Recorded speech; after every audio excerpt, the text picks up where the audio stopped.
We are in the company of Jamie Kelsey-Fry.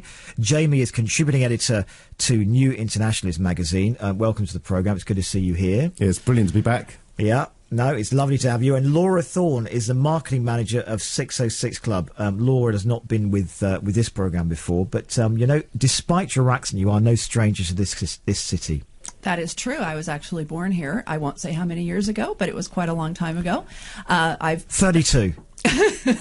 You're very nice. You're a gentleman. All right, 35, and that's my last offer. That's my last offer. You were born in Ealing. Yes. Then you went away to the States. I did. Well, it was via Canada, actually. A couple of years in Canada, and then ended up in the San Francisco Bay Area, which is where I spent most of my adult life, though I did have the great pleasure of moving around a lot. My dad worked for Bechtel, the big construction company, so right. We got to travel quite a bit. Wow. And I was hoping to find out all about what Ealing was like 32, 35 years ago, but you left when you were 3, so yes. It's no good. There'll be no chance. I'm really rubbish in that regard. I don't know. All I know is what my mum told me. So you live in Brixton now? I do, and I absolutely love it. And you share with 4 others, or there's 4 of you in total? There's 5 of us in total, so I have 4 flatmates. That's right. I mean, I almost don't want you to go home. I think, gosh, how on earth could you go back to that? I feel so worried for you, but you love it. I absolutely love it. I think I've been so blessed, honestly. And but I've always had flatmates, to be truthful, in the States as well, and I've always gotten along with that. I think it's great. I love having people around, and this lot are just creative and funny and delightful, and they're like for family. So, how many bathrooms have you got? 2. Oh, please, definitely stay here. 2 bathrooms with 5 people. That's no good. Thank you. I would say I'm only joking, but my experience of shared living is shared hell, to be honest. But anyway, we'll talk about that maybe a bit later. What about you? Have you ever done shared living, Jamie? You must have loads done. of times. Yeah, of course, yeah. It's never been like Friends, like the TV show, but I find it fascinating because you obviously are living inside each other's lives. So you have to, you know, any trauma that your flatmate's going through, you share as well. It's a bit like being in a band, really. It's a bit like being the Beatles, you know, in Hard Day's Night. You know, they're all living inside each other's lives, you know. But then, of course, it could be complete disaster where someone could be very, very difficult and, you know, there's a little fly in the ointment, you know. So you're lucky that you've got people you get on well with. I think I am, yes. I think it's a real golden moment. Well, we're gonna take your calls, emails and texts. 0207 224 2000 is our number. You can email simon@bbc.co.uk, and you can also drop us a note on Facebook or Twitter. I am Simon Lederman on both. Can we please, Jamie, we'll start with you, talk about the Greenpeace protest at the Shard today, and we were taking calls earlier on in the first part of the programme about whether people applaud or condemn the protesters. Which are you? Do I even need to ask? You know it's who I support. Yeah. Before you answer that, would it have mattered what the cause was? Because for listeners who don't know you, you are probably, we're pushing at an open door. If there's a protest and you hear about it, you're immediately thinking, oh well, I'm inclined to agree. Well, that's a really good question because, of course, there'll be some causes that I wouldn't go and support. MP's pay rise? Obvious one, maybe. Actually, there was one demonstration that actually I nearly went to, not because I wanted to be on it, but I wanted to see the kind of people who went on it. There was, when they had the cuts, when this coalition government came in, there was a pro-cuts demonstration organised by a very well-known sort of right-wing pundit, and there were so few people who turned up that he tweeted them going, I can't go, I'm with the kids in the zoo instead, which is just extraordinary. There's about 40 or 50 pro-cuts people in Trafalgar Square, and I nearly went to that one purely because I wanted to see the kind of people going. This is an incredibly important protest, and of course I support 1,000% what these 6 women just did today. It's very similar to an action that happened in December last year, where 21 activists went up what they called EDF power station. They went and lived for a week at the top of these power stations. And I think that people who do things like this are very brave. Your listeners obviously will know by now there's different types of protest, and a lot of people have come to the conclusion that marching from A to B doesn't do anything. So it's really interesting to have people who use what's called a media stunt, really, to raise awareness about things they feel so strongly about. I read an email written by one of the women who was up there today. I read it early this morning, and she was saying how absolutely terrified she was of doing what she was doing, but she balances it out beautifully the way she's written it. She said, I'm terrified of climbing down this enormous building. I've got a fear of heights and everything, but I have a much greater fear of what's going to happen to this planet unless we do something radical about climate change that's happening right here, right now.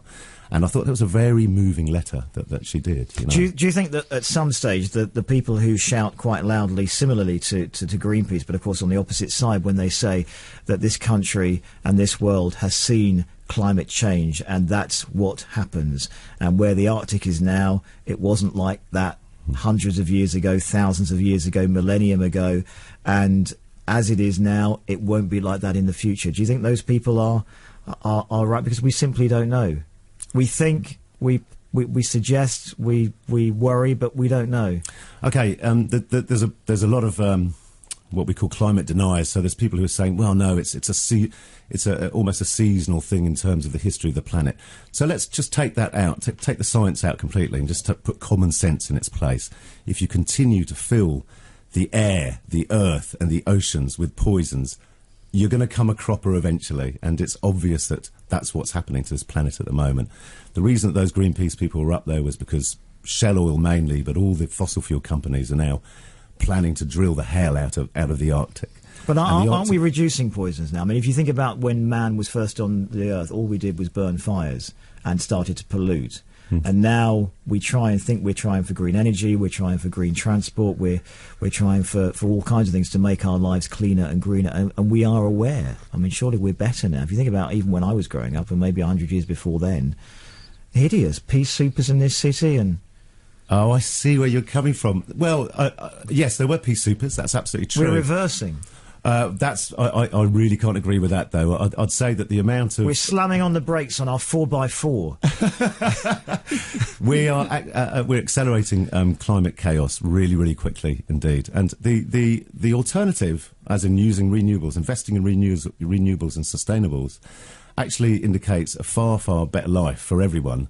That's what's very interesting. You know, people go, well, OK, all you greenies, so the solution is what we all live in caves huddled around a candle. And that's not the case at all. You know, renewables and sustainables are linked to all kinds of other changes in your life. For example, working 3 days a week, 1 day for your local community and the other 2 days at your job. Because of digital technology, you don't have to travel far to do the jobs that we do, okay? A great growth industry would be recycling. And let's face it, recycling, folks, in some people's view, I'm so sorry.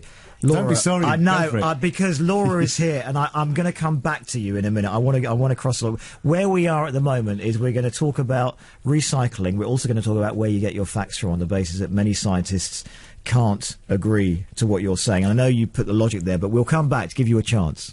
Laura, yes. Where do you stand on the protesters from today? Well, in general, I'm very impressed by someone who's willing to put their beliefs on the line like that, and I think that's great. And I think, you know, the key to this planet's survival is that people have to be involved and they have to take action, and that's the only thing that will ever result in change. But at the same time, I also wonder how much the kind of protests that are done, and I've done my share back in the day, really change the decisions that are made by the people in charge. What kind of protest did you attend? Well, you know, certainly passions? Before the invasion of Iraq, I mean, I was one of the people on the streets of San Francisco that was marching against it, and as we all know, it meant nothing, you know, and I know people here who marched here as well, and yet the UK moved forward with that. And so I think, you know, there seems to be almost an attitude amongst people. Did you know why you were marching? Well, I was adamantly opposed to the invasion. I was also just opposed to George Bush in general. But, right, but I just wonder specifically, because there were people who were opposed to the invasion, but there were also people who were making it very clear that and clearly the honesty about it was about regime change might have been nice. The honesty wasn't there, but had it been about regime change, we know for a fact there are some people in that country who celebrated that regime change. So I just wonder, do you know? Do you think you were you protesting for selfish reasons to make yourself feel better, or were you protesting because you genuinely believed that what was about to happen was very wrong? I thought it was very wrong, and I thought that the way that, you know, yes, I mean, this is a complicated question, right? When do countries get involved with other countries' sovereign affairs and go in there? I mean, this is a huge question, and it can't be done lightly. You know, I'm a big fan of World War II history, and I've read a lot about it. And I'd say that seems like an example of one time when that was justified and something had to be done. But, you know, America is way too quick to start going off on these various affairs, and I think that was a vanity war. You know, I don't think it was justified in any way, and of course history proved that to be so. And when we talk about the war on the planet in terms of saving it or worrying about people who are wrecking it, Americans also are not probably in the top echelons of people we look up to in this. No. I mean, I come from a very liberal area in being San Francisco, and then I live north of Golden Gate Bridge in Marin, which is super affluent, and we're all talking about recycling and all these types of things. But in general, I mean, America is all into consumerism. I mean, that's what capitalism is about. It's buy stuff. And I think that, you know, I have to agree, making progress, I think, in that area, certainly amongst people I know. Even people who would think of themselves as somewhat conservative in orientation are now environmentally friendly, I say, quote unquote. So I think there is some progress being made in that regard, and I would have to agree with you. But I think there's also, agreeing with Jamie, a lot of work to be done, and it's not moving forward nearly fast enough. Mm-hmm. Jamie, right, so thank you for that, and I think it's really interesting, and certainly from your point of view with your experience in the American aspect too. So Jamie, where we were, we started talking about climate change, and we were talking about the concerns you had, but then I was worrying about the evidence you may have. I'm contributing editor for New Internationalist magazine, so they're really well renowned for having absolutely erudite research, and they've been going for 40 years. So my information comes from New Internationalist, and with a magazine that's... How many scientists work for New Internationalist? Scientists write for New Internationalists, and also our main climate writer, Danny Chivers, who wrote a book called The No-Nonsense Guide to Climate Change, is a scientist in climate science. Yes, of course, you can't just go on a demo because you kind of feel, I should support this. You need to understand it and get all the information, a well-balanced argument. You have to see the pros and the cons. You have to see through the bias. And that's what that magazine does, New Internationalist. So, do you believe the scientists that you agree with, or do you believe any of the scientists who say this is rubbish, there is no such thing as... That's a great question. So you need to go back to the 1950s when scientists proved that tobacco causes lung cancer, okay? If you look at what's happened at that time, the tobacco companies all got together and they said, well, what the hell are we going to do? Because we need to make money out of selling tobacco, and our country's just been told that it will kill them. So this is a brilliant bit in history. If anyone wants to look at what's happening to, climate denial now and people who argue against climate change, look at what happened in the 50s, because what happened in the 50s is the tobacco companies employed one of the big advertising agencies, which is a new burgeoning industry at that time. They said help. So they started creating these boards of scientists with very sophisticated names like scientists, the board of scientists who question tobacco use, and they managed to get a number of scientists with letters underneath after their names saying, yes, well, they threw in seeds of doubt, okay? And that's what happens. Of course, tobacco causes lung cancer, but they managed to word their arguments under respectable names in such a way where people go, oh, well, does it or doesn't it? They sow the seeds of doubt. And that's what's happening. It's absolutely blatant, as obvious as tobacco causes lung cancer, that continual use of fossil fuels is going to cause a disastrous future for this species. We're talking about the Iraq War, which is really interesting because it's because of oil. There's so many other countries with disgraceful regimes. We didn't bother with any of them, did we? We didn't go and save Tibet when China moved in because there's no oil there and we couldn't take on China anyway. This is all to do with fossil fuels. And in this country, just to put the opposing view, in this country, and indeed in America and in much of the Western world, what would happen if we didn't have oil? If we didn't have oil, if it's suddenly, if we... Tomorrow. Yes. Tonight. Brilliant. Tonight, okay, absolutely. Well, then we would start taking all the science that's already there for sustainable and renewables incredibly seriously, okay? And it is there. We would die, actually, is the answer. The short answer to that, if we ran out of oil tonight at midnight, true, Simon, we would die. There are people living right off grid all the time already. Funny enough, for the first time in 8 years, I went to I would die. Let me rephrase it. Let me rephrase it then. There are people who live off grid all the time. First time in 8 years, I went to Glastonbury Festival recently and had absolute ball. And I lived in the green fields. I was running an Occupy Yourself area. And there were people there who haven't been plugged into anything for years, and they're living brilliant lives. You know, it's not you have to live in a cave around a candle. But they are plugged in without realising it. Where do they get their food from? They grow it. And they don't grow it.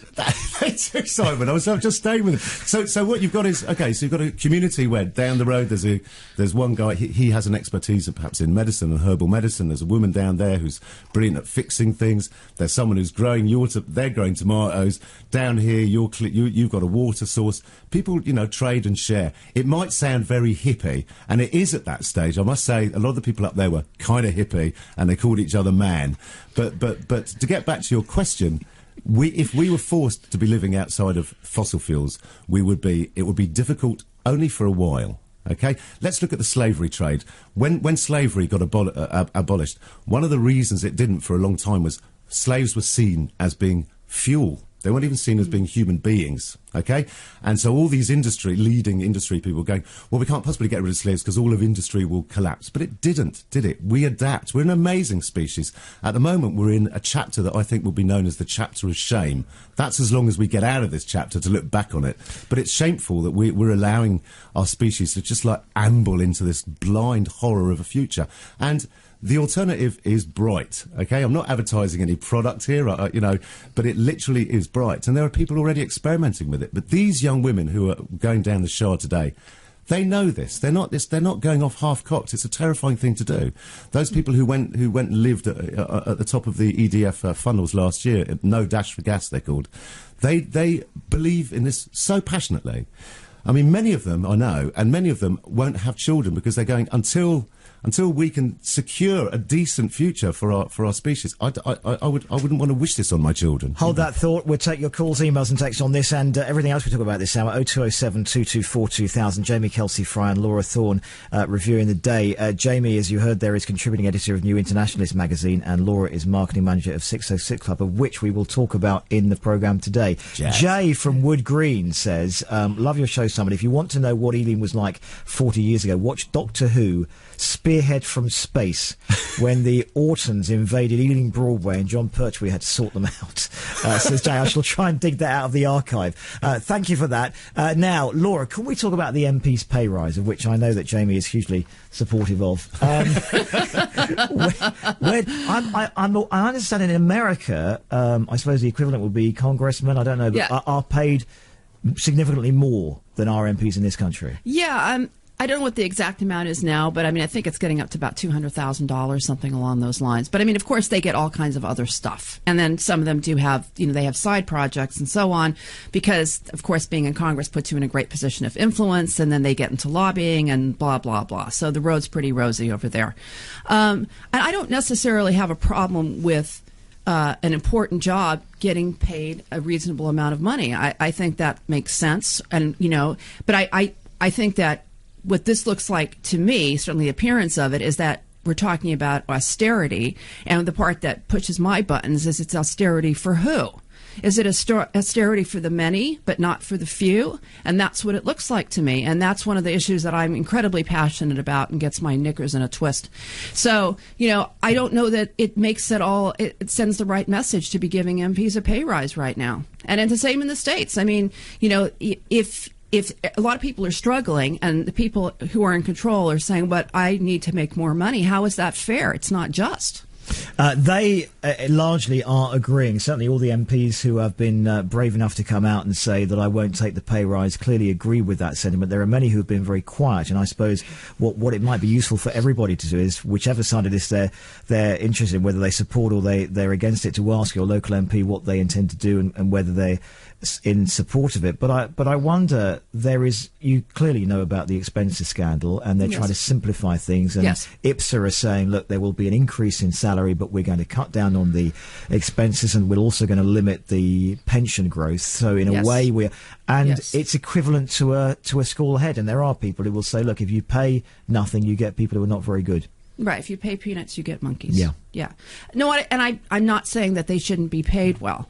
It just seems to me that given the struggle that everybody's having financially, and of course, you know, the statistics were something along the lines of other, you know, most people are getting like a 1% raise, if at all, that it's... If they're lucky enough to have a job. If they're... Exactly. Let's not even start to talk about the unemployment. So I just think it's just the wrong time for something like this. I mean, go ahead with all the restructuring, get rid of the expenses and the resettlement costs and all that.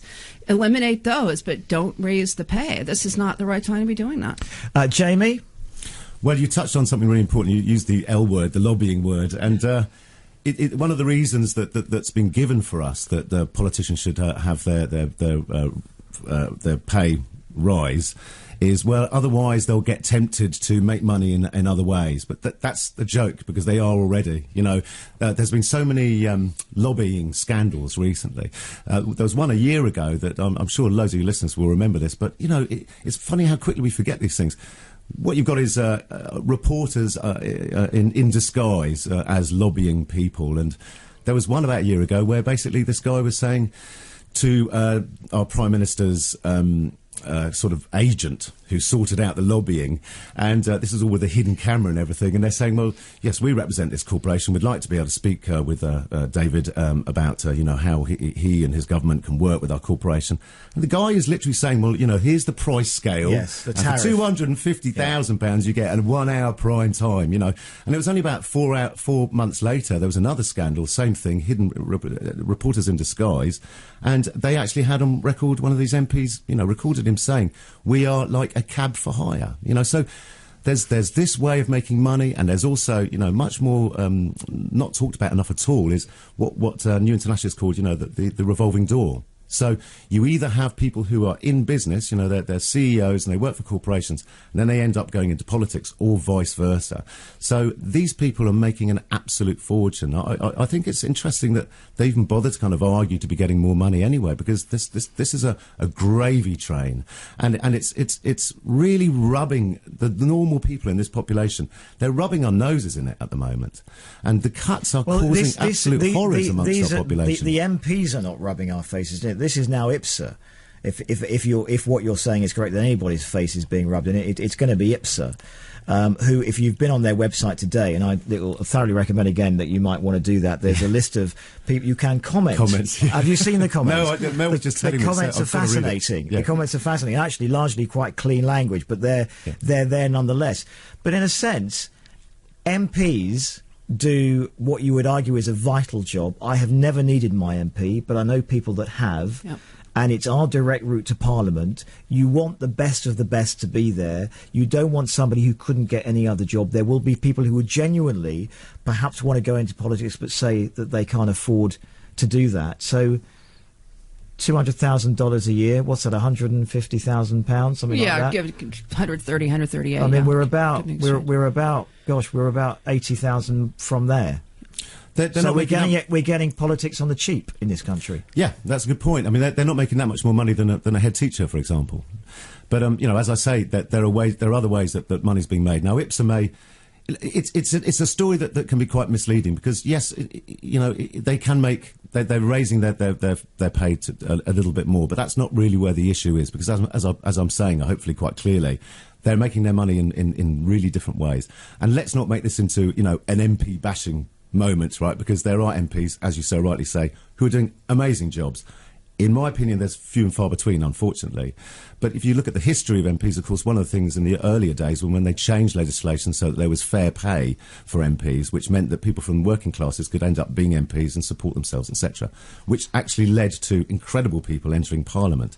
But that's really changed. I mean, you know, a very common phrase to use with the coalition government we've got at the moment is it's a cabinet of millionaires. That's pretty true, actually. Stay with us. We're going to hold that thought, and we're going to get more of your reaction. Jamie Kelsey-Fry and Laura Thorne on the programme Reviewing the Day. It's Simon Lederman Show, BBC London 94.9, 11:30, and Sarah Eustace has the headlines.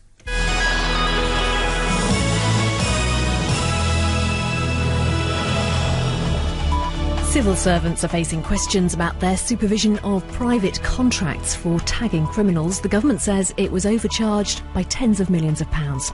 The firms Serco and G4S are accused of billing the Justice Department for people who were abroad, in prison or even dead. 6 Greenpeace protesters who scaled one of Europe's tallest buildings, the Shard in central London, have been arrested on suspicion of aggravated trespass. The women were protesting against oil drilling in the Arctic. The widow of the murdered soldier Lee Rigby has watched his coffin being taken into Bury Parish Church, where a vigil is being held overnight. Fusilier Rigby was stabbed outside his barracks in Woolwich in May. His wife Rebecca carried their toddler son Jack behind pallbearers earlier. Cricket and Australia managed to come back after losing 5 wickets in quick succession this morning at the first Ashes test at Trent Bridge. It was thanks to a record-breaking last-wicket partnership of 163. Their final total was 280. In reply, England ended the day on 80 for 2. London's weather, cloud will gradually burn back through the morning with sunny spells developing by the afternoon, becoming very warm again, highs of 25 degrees Celsius, that is 77 degrees Fahrenheit. Those are the headlines. There'll be a full bulletin in half an hour. BBC London 94.9. Sean, you were there, weren't you? Yeah, I was in the public gallery. How did you feel about the way the mayor handled it all? It was embarrassing for London. Eddie Nestor's Drive Time. She'd love to get on the property ladder. Not in Battersea, Charlotte. No. Weekdays from 5. That's how we've come up with these figures. And they're really shocking. I'm sure your listeners will agree. They may well be shocking, but what I can't do is I can't compare and I can't contrast. Maybe in 10 years' time to downsize so we can give them a deposit to get them. No need to change your name. I think that's absolutely right. Just get them out. Just get them out. Get rid of them. Eddie Nestor's Drive Time. Is that not right? Is that bad? Is that bad? BBC London 94.9. This is BBC London 94.9. Late nights with Simon Lederman. Monday to Thursday nights from 10. Simon Lederman Show, BBC London 94.9. Dot says, I'm glad Greenpeace have got the passion to campaign. And yes, many may have money to be free to commit to a cause. I've volunteered for conservation work between jobs, but it's difficult to apply for work from the top of the Shard, as we're all expected to have every power-hungry gizmo. It's oil addiction that is our problem, yes. Says Dot. Pollution shortens lives. It's a fact. Hate texts that say it's a fact, but anyway, we'll have that there. Actually, you're right. That is a fact. Yeah, that's it was in the news recently, and it was in the news recently. It's today. Is not proof of a fact. If you think about the BBC today, Simon. 6 months ago, chocolate is great for your heart. 6 months later, it's awful for your lungs. Even in London now, wake up and smell the fumes. Never mind the Starbucks, says Dot. We were also talking about what you will do, what actually you're so passionate about that you make that stand. This is 857, Peter in North London. I'm going to be doing something in November this year that I'm passionate about. I'm going to be living in a house in Muswell Hill. I'm going to be in the house for about a year, doing a live feed to the internet. I'll be there till the next election, and I will make a change to government that gets elected in 2015. I will call your radio station, talk to you, and only you. That's how passionate I am. I can't wait to find out what that is. And I plead with you that it's legal and decent at the same time. Yes. 81333, start your message with the word London. If any of you have got this copy of Doctor Who that Jay was talking about, Autons invading Ealing Broadway, it's called Spearhead from Space. I'd love to know, because we wouldn't mind watching that. Right. Tell us a little bit about the 606 Club. Yes. Well, it's an iconic jazz venue, and I think the atmosphere is unique. We've been around a long time. Not quite as long as Ronnie Scott's. They started a couple of years earlier, but we've been around a very long time, founded by Steve Ruby, who still runs it and is a fine musician in his own right. So we have jazz and blues and gospel and soul 7 nights a week, and also Sunday lunch, except during summer. Where are you? We are actually located about 5 minutes off of King's Road, but you know, the World's End part of King's Road, not the Sloane Square side. And so you go about 5 minutes off down to Lots Road, which is by the old power station and the design center and all that, and that's where we are. Fantastic. If people want to find out more, do you have a website? Well, absolutely we do. It's 606club.co.uk. And how did it get its name? Well, actually, the original club was located at 606 Kings Road. Just checking. Yes. Just checking. And it's still there. What number are you now? We are 90 Lots Road. That's not going to work, is it? 606 is much better. Yeah, much cooler than 90. Yeah, we're missing a 90. syllable. It just doesn't have the same ring to it. 90 now. We're reviewing the day. We're talking so far on the programme tonight about the Greenpeace protesters reaching the top of the Shard in London, and we're talking about certainly their campaign and what they're trying to achieve, and whether you applaud or condemn what they've done, particularly also about the causes that you're passionate about. I mean, clearly, I think... we know that Jamie Kelsey-Fry is passionate for any cause that's going, but I'm only joking, Jamie. You know that. but top of your list, what would it be? Would it be the climate issue? Economic justice. Economic justice. Absolutely, without a doubt. But what's happening? What's happening is our governments listen to corporations. It's profits before people right across the globe. That's what's actually destroying our planet and the future for this species is governments who are in the pockets of corporations. We're living in a corporatocracy. This has nothing to do with a democracy. It's absolutely nothing to do with economic justice at all. And that is the key thing. That's why I was outside St Paul's for 3.5 months living in the Occupy camp, for example. That's why our governments are allowing fracking to be happening in this country, in the dash for gas. That's why Shell are getting away with these things that they're doing, and BP are getting away with hang on, what they're Obama doing. is trying to stop... Anyway, we must move on from that particular subject. Thank you. What's your headline concern? What would be the passionate... See, now, I've just realized that probably I think that Jamie and I are secretly related because he actually just took the words out of my mouth. I know that sounds trite, but it's true. Economic justice. Listen, Meatloaf said it. You said it. Yeah. It's clearly true. Yeah. Was Can't it Meatloaf argue who with said Meatloaf. He did not say that, did he? He said the words right out of my mouth. Oh, no, he said that. Oh, yes, he didn't say that. Wow, Meatloaf getting on the political bandwagon. 0207 224 2000. Right, Laura, can we talk a little bit, if we can, about Edward Snowden? Clearly something that's remarkably interesting for us. Yes. Here was a man who had a very good job. He had an attractive girlfriend who was, I think, a lingerie model, but whatever she was very attractive. Yes, I think a Pole was involved. And a father who, and we don't mean from Poland, a father who loved her, loved him, should I say, and is often seen worrying about him, and we have no idea what his future is, yes, and we're not quite quite insecure. sure what he's said that we didn't know already, but he's clearly risked everything. Yes. And I mean, I watched some of the video interviews with him on The Guardian, of course. And I mean, to my mind, he comes across as an incredibly thoughtful and committed individual. And I think that what he's doing has obviously brought this issue right into the spotlight, which it needs to be. I mean, the point is... Which issue particularly? The fact that, people's information is being gathered about people and stored about them, and the government is watching your activities. And but did we not know that? I mean, most people were not, oh gosh, give me a chair. This absolutely. is a shock. No, in fact, Seth Rogen was asked about this by Jon Stewart. Or was it actually... No, I think it was John Oliver, as a matter of fact, on the first night in The Daily Show. And he was just kind of like, yeah, I figured that. I mean, I'm not surprised. I mean, maybe to the extent of the specifics of it, maybe, but we all kind of figured that Big Brother is watching. So, but I think we have to decide, is that what we want? Is that the price that we're willing to pay to be so-called safe? And are we absolutely safe? And is that even possible? I think people need to really consider that in a grown-up way, which I don't know that they are. Would you worry more if indeed Big Brother exists, if Big Brother were watching nobody, or if Big Brother were watching everybody? Which would worry you more? Oh, that is so difficult.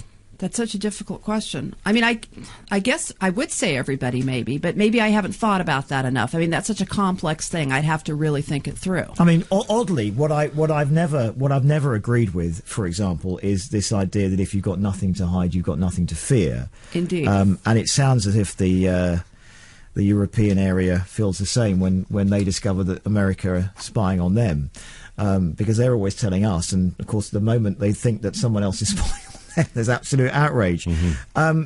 Do you think that Edward Snowden was a brave, patriotic, useful member of the American society? Absolutely. I mean, I went on to, I was just telling Jamie earlier, I went on to Facebook and liked the Friends of Edward Snowden page as soon as I learned of its existence. So you're immediately being, we know that you're being bugged and spied on, and absolutely. In fact, there's a little guy over there with an American flag on his. I thought you knew him.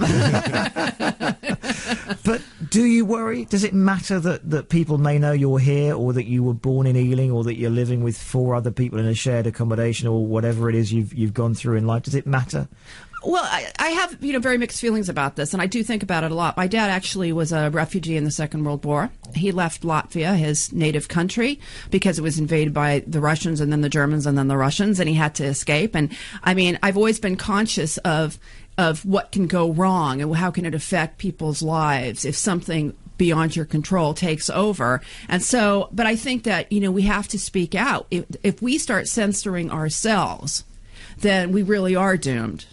So we have to speak out. And yes, I am circumspect. There's certain words I won't say on the phone because, I'll say, well, maybe they are listening to my phone. Certain words, even in jest, should not be said. You have to be pragmatic about it. But you've got to say your opinion. Do you honestly not say things like that? Actually, it's funny. Well, okay, so clearly, when you go to an airport, you don't joke about what you might be getting. But yes. on the phone, I work on the basis every email I send is public. Every single email I send is public. But I don't worry in conversation. Maybe I should. Yeah, well, I think this was many years ago, of course, in the freewheeling 80s, but I knew people that were engaged in certain, shall we say, borderline legal activities involving ingestible substances. And they had all kinds of code language for the phone because they thought they could be bugged. My upstairs neighbors got raided by the cops because they were dealing drugs. So, there was covert stuff going on, and you had ways of talking about what you were doing that weren't using those words. I don't even need to ask Jamie if to him Edward Snowden is a hero, but I'm going to anyway. I've got a good quote for you, actually. I'm pretty sure, in fact, your listeners will be able to correct me on this. I'm pretty sure it's Thomas Jefferson, but a nation that gives up its liberty for security doesn't deserve either. I think that's absolutely true. I remember the quote. And the other gorgeous one is by the great Howard Zinn, who I'm sure you know, Laura. Yep. He said, "The real problem in the world is not mass civil disobedience, it is mass civil obedience." And that's our problem at the moment.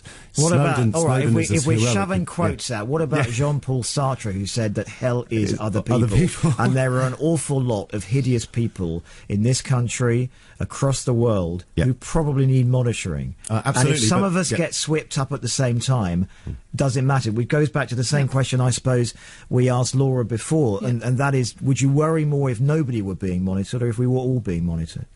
What would scare you most? The key thing, obviously, is who's doing the monitoring. And at the moment, who's doing the monitoring is... About 350,000 people, we think, in America, we learned, have access to that information. It's the military-industrial complex, and that's a very, very dangerous thing. When we had the census held in this country 2 years ago, it was actually... The tender was won by a corporation that's an arms manufacturer, a really, really famous one. So what's happening is that this information about populations is now becoming power itself. PRISM, which is what Snowden revealed, it's monitoring Facebook and it's monitoring Twitter and it's monitoring Google. Now, people are going, and the excuse is, well, we're looking out for those dangerous terrorists. And of course, I'm not promoting dangerous terrorists at all, but there is no terrorist in this world, a bombing terrorist, who's going to Facebook his mate and say, I've got a bomb in the back of the car. There's absolutely no way that real extremist terrorists... But, you don't have to go very far to go online to discover people who you think actually are probably questionable, and you can get suggestions, you can get an antennae about what they may intend to do. You can when you speak to people. You can pick up on somebody's vibe, and you very clearly can. So, for example, I know that perhaps people who are anti-Semitic or homophobic or whatever they may be are not as dangerous as terrorists. But my God, if I wanted to find somebody that was anti-Semitic, I could find you them in 3 minutes. These are unsavoury people, absolutely, yeah. But what I'm talking about is these kind of people who went up the Shard, for example, today. This kind of community that we're talking about, there's a lot of news recently that's come out, as you well know, about surveillance of activists. Very heavy surveillance. Famously there was the McLibel case, and yes, and Channel 4 did a very good called McLibel, wasn't it? Yeah, McLibel, it's brilliant, done by Fran Harvey. It's a fantastic film. If you haven't seen it, Julia Sawalha and someone else, clearly somebody else, but I can't remember. But there was only 11 people in that cell, and 2 of them were undercover. One of them paid by McDonald's, I believe, and one was by our state. Now these people are like the people who went up the Shard. Why are our government paying for surveillance of people who so genuinely are passionate about something that's better for this world? They're not talking about making bombs. They're not talking about bringing down regimes. They're talking about a fairer, more equal and sustainable world for all. And they're being very heavily monitored. Hundreds of thousands of pounds being spent. The people that I work with, they can't have meetings with their phones anywhere near because they and I think rightly they assume that their phones are tapped. With their laptops and their computers, you know where the camera is at the top there. Puts tape over. There's tape over. They all say this is that. completely normal, but these are normal, good people. But isn't the role of security services, and I suppose this is a question for both of you, I'll ask Jamie first and I'm going to ask you, Laura, isn't the role of the security services to stop or certainly to prevent civil unrest? It's protecting corporations. Well, it's nothing to do with civil unrest. Well, is it because there are occasions where you and people who are activists will be saying this is to help you, but it ends in civil unrest? And civil unrest.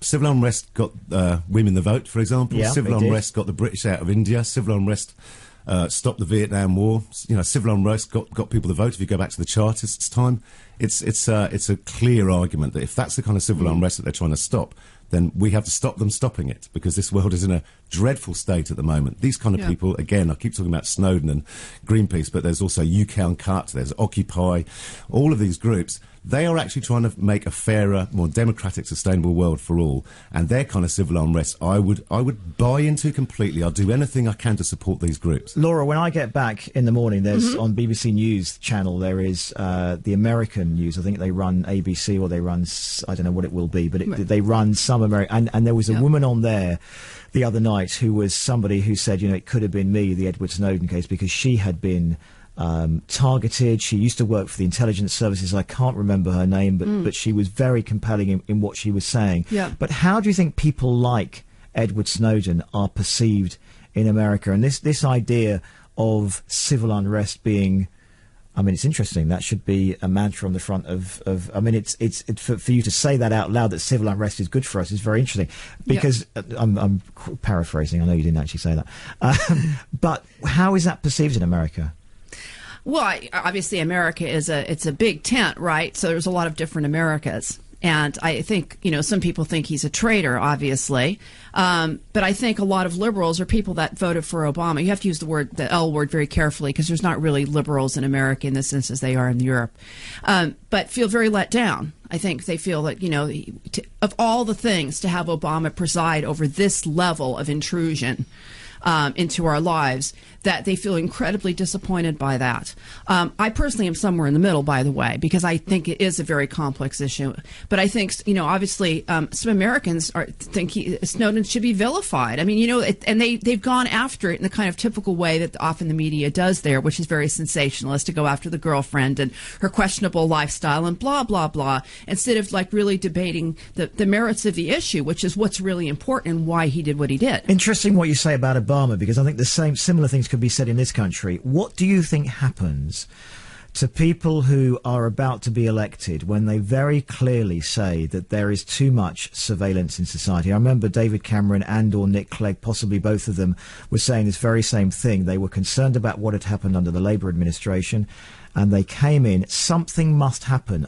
Do you believe they get told something, they see things that they wouldn't have otherwise known about, or do you think it's simply a lie to get elected?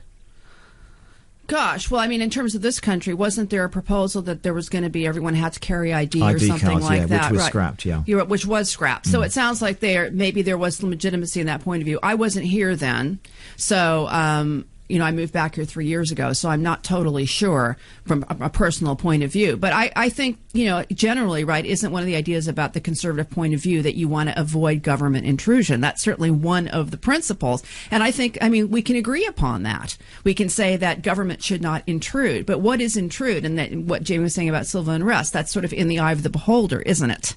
So when should government intrude and when shouldn't it? And that's a very, very important topic to decide what's appropriate and what's not appropriate, and what do you agree to. I mean, every time you go on Facebook, we should know that we're agreeing to be monitored. If we're going on Google, we should know that we're agreeing to be monitored. And you know people can hear you tonight, right? Yeah. What you're saying now. Yeah. You're aware that other people are listening to this conversation. I am very aware, that's right. Good. Many of them I hear, quite a few. I do hope. Jamie, what do you think happens to politicians? Because before they get elected, they often will say, we are surveilled too much. I haven't seen the Book of Intelligence. You haven't seen the Book of Intelligence. Do you think it would be compelling enough for even the likes of you to say, actually, do you know what? They've got a point. No, not remotely. I mean, okay, let's get it very clear. Of course, there are people out there who are very unsavoury, very dangerous, very extreme in their thinking, who could cause great harm and violence to society. But that's also a way of describing people who are in charge of society. The military-industrial complex, for example, the corporations, they are violence. Many governments are acting in a violent way towards our species and towards our future of our species. So if if you looked at the sort of ratio, yes, maybe there's a 0.001% of people out there who are incredibly dangerous and do have to be watched out for, monitored even, okay? But there are also people who are running society at the moment, in our governments, in our corporations, in our military-industrial complex, and they are actually in front of our faces causing extreme violence, and we're not doing anything about it. Just lastly, really quickly, because I want to move on, and if you can do this in 60 seconds, we have capitalism, we have our democracy, whether you like it or not. We have places like China and Russia. We have dictatorships. We have civil wars in other countries. We have concerns about the Middle East. Shouldn't say there isn't. Is there one area of the world that you can say that is how we should do it? Is it not just the case that human beings have trouble getting along and running their lives? There is one area, and it's in our hearts. It's in the way we are as human beings. It's already natural to us. That's not an answer, Of course it is. Look in your own heart. That's not the answer. No, not in the kind of, the truth is within, but it's more normal human beings. If we were sitting on a tube and the tube had got stuck and we all start chatting, we all get on really well. We all naturally will look after each other. We are born... Yes, we're naturally a we'd look species. after it, but as soon as somebody went too far, we would as a group deal with person going too far. We all kind of abdicate our responsibility. Our governments are looking after us, or our gods are looking after us, where in fact it's actually us. If we had the power to actually work as, if it's not all as one, then it's none at all. Right, and we have the ability to do this naturally as human beings. It's in our species, and we've lost that sort of natural ability. Instead, we abdicate our power and hide in front of our TVs. I mentioned fascists and dictatorships, and one of our callers has literally called in bang on cue, which we'll go to a bit later. Tony is citing Cuba as the answer. Tony Cuba, who Tony always cites Cuba. Dude. Whatever the question is, we know what the answer. But Tony, we might speak to you a bit later if we can. I think we've evened up roughly who's come up with the topics. Can we talk about who wanted to do Twitter? That was you, Jamie. Can we talk about Twitter quitters? I'm amazed at this story. This story, actually, of all the stories today, shocked me the most, which is pathetic. But it did. Well, that's interesting, because that's why I brought it up. I mean, so for your listeners, Lady Gaga, isn't it? So she has something like 40 million Twitter followers. Yes, she has. And she said, she hasn't actually shut down her Twitter feed at all. A number of celebrities have, apparently, recently, including Lily Allen. But she said, I'm not using it for the time being or something. She's left some enigmatic tweet, and then that's it. But what's interesting is that's one of the stories that stuck in your mind, and the fact that it's in the paper in the first place. That really, really shocks me. And I remember I was a teacher for a long time, and teenagers are working things out. They're actually sick of having celebrities ram down their throats the whole time. And in fact, celebrity culture means nothing. It's a total distraction from what people really care about. Why on earth has that got a major prominent story in the papers? It doesn't mean anything. We've always had celebrity culture, though. We had celebrity culture with the Rolling Stones and the Beatles. We had celebrity culture when there were 1920s great. Gosh, they wouldn't have been film stars in the 20s, but you know what I mean. We've always had the music hall stars. We've always had celebrity culture. We always look up to other people, don't we? Well, okay, yes. And it may have changed through technology. What's changed is that when you had the original celebrities, they were famous for having a brilliant, beautiful skill. You know, you run a jazz club, for example. Those heroes of the jazz era, they had a beautiful, brilliant skill. Lots of celebrities. Subjective. Lady Gaga. Well, look, you can't tell me she's not talented. Maybe, yeah. I've seen her do a gig, and she's a fantastic performer. But the point I'm trying to make is this. The celebrities today, very often, they're celebrities because of who they're married to or who their dad is. That means absolutely nothing to me, but also, more importantly, it means absolutely nothing to young people. They're beginning to say, why is this being rammed down our throats? These are rubbish role models. I'll tell you why I think this is a bit of nonsense. And I want to bring Laura before we finish this out, because as I said to you, I warned you, it goes so quickly. Yeah. every young person that you meet wants to be a celebrity. That's so for you to that's say a that it stereotype. means That's not true anymore. I mean, it was true for a while. You know, kids going. You know, I say to teenagers in my classes, you know, what do you want to do when you leave school? I want to be famous. And they go, and I go, what? Doing what? And they go, well, I don't know. I just want to be famous. But you know, that's gone. That's changed. What do they want to be? Lawyers, doctors, accountants, solicitors. No, they want to have a decent prospects, which they don't have at the moment. You know, I mean, do you think they know that they don't have decent prospects? Yeah, of course they do. Yeah, I mean, I work with young people. But I grew up in the 80s. Company. One of the most depressing decades we had in this country. Yeah, I remember it well. For many people. Yeah. One of your favourites. At least the music was good, as people are always telling me when I start eulogising about the 80s, because I love all of it. But I was not aware that and it comes and it goes. Yeah. Laura, what do you make of Lady Gaga off Twitter? Well, it's interesting because one of the things I do, of course, is a lot of social media.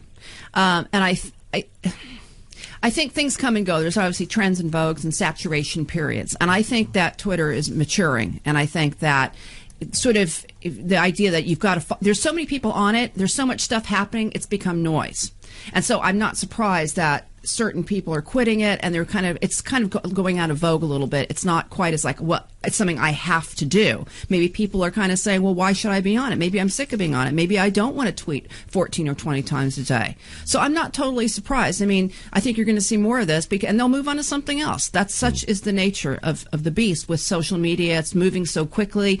It was Facebook, it was MySpace, we all know what happened to that. Now it's Twitter, it's going to be something else. I mean, Vine is the other, the new video. That 6-second video. Yeah, so maybe it'll be Vine now. That's going to be the thing that people will be on. I mean, MySpace, everyone's forgotten about already, but it was huge when it came out. Absolutely. Ubiquitous, and all musicians were on it, and now they're not. So these things just move on. Very quickly, before we finish, either Iwa or Iwa says, check out the Intergovernmental Panel on Climate Change, Greenpeace, people living on Tuvalu and Sami in Arctic. It is real, says Iwa. And this is from Will, who says, the 606, talking of how wonderful social media can be, the 606 Club's very own Laura, being her intelligent, lovely self on Simon Lederman show on BBC London 94.9. Oh, that's my name, Will. We got texts and emails coming through after this hour, and also more of your calls, emails and texts. But thank you for both of you for coming. Can I give your listeners something useful? Yeah. Just quickly. I think it's fantastic that you've got listeners phoning in and talking about what causes that they would, go out onto the streets and do something for. On the 20th of July, the famous UK Uncut have actions in 11 cities across this country. On August the 16th, all the No Dash for Gas people who are related to the Greenpeace people, they're going to be going back to West Burton on the 16th of August for what may be similar to a climate camp, where people can learn direct action, they can learn to practice non-violent direct action, mass civil disobedience, they can learn their skills there. You Can Cut are brilliant, Reclaim the Power are brilliant. If people want to try and bring back people power, if you've given up any trust in your governments, then you need to come and work with these people. We're not cider-swilling, nutty crusties, as you can see, I hope. You can qualify that later on the microphone. I will qualify that now. But this is a better way of lobbying the government, because we don't have the money to lobby the government, I but haven't our got feet time do. to push you too far on this, but I'm hoping they will be peaceful and they will not be ending in civil disobedience. But I haven't got time to push you, but I sincerely hope they will. Jamie, that's your plug. And by the way, people can read more of what you stand for in New Internationalist magazine. Cheers. Thank you, Jamie Kelsey-Fry, who's contributing editor of that magazine. And Laura, just remind us how we can find out more about the 606 Club. Yeah, go over to our website. Lack of politics excite me. Yes, we're having a revolution in jazz over at the 606. 606club.co.uk. Come on over and visit. So. It's really good to see you both. It's great to meet you. Thank you for coming in on the programme for the first time. Laura Thorne and Jamie Kelsey-Fry. I'll come and visit you with the bail money.